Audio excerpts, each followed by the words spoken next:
látòrí Oduduwa ti rédíò. Ẹ jọ̀ọ́ a ní ìròyìn pàtàkì kan tá fẹ́ fi tó gbọmọ káàrọ̀ létí. Pàtàkì jùlọ lórí ọ̀rọ̀ ti èṣù wa tí wọ́n ń pè ní Sátánì. Ẹ jọ̀ọ́ mo bẹ̀ yín ni. Àwọn tí wọ́n kọ ìwé ẹ̀sìn, àwọn tó ń ṣe ẹ̀sìn Kristẹni, wọ́n pè àwọn ní Christian Church Missionary Society. Àwọn ni wọ́n kọ ìwé tí wọ́n fi pa irọ́ yẹn síbẹ̀. Ìwé yẹn, orúkọ ìwé yẹn ni The Vocabulary of Yoruba Language, tí Bishop Owen Emerick Vidal tó kọ, tí wọ́n parọ́ mọ́ Reverend Samuel Ajayi Crowther pé òun kọ́ ló kọ.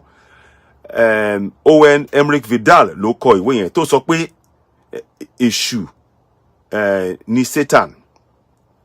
Kì í dẹ̀ ṣe bẹ́ẹ̀.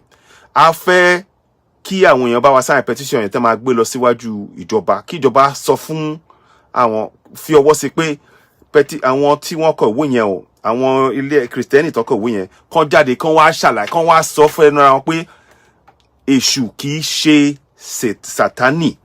Ẹ ṣeun, ẹ bá wa sign kìíní ọ̀hún. Ẹ ṣeun lọ́pọ̀lọpọ̀. Ẹ ṣeun. Link yẹn wà lábẹ́. Ṣeun. Ẹ káalẹ́ gbogbo, ẹ káalẹ́ sí wọn lókè látòrí Oduduwa ti rédíò.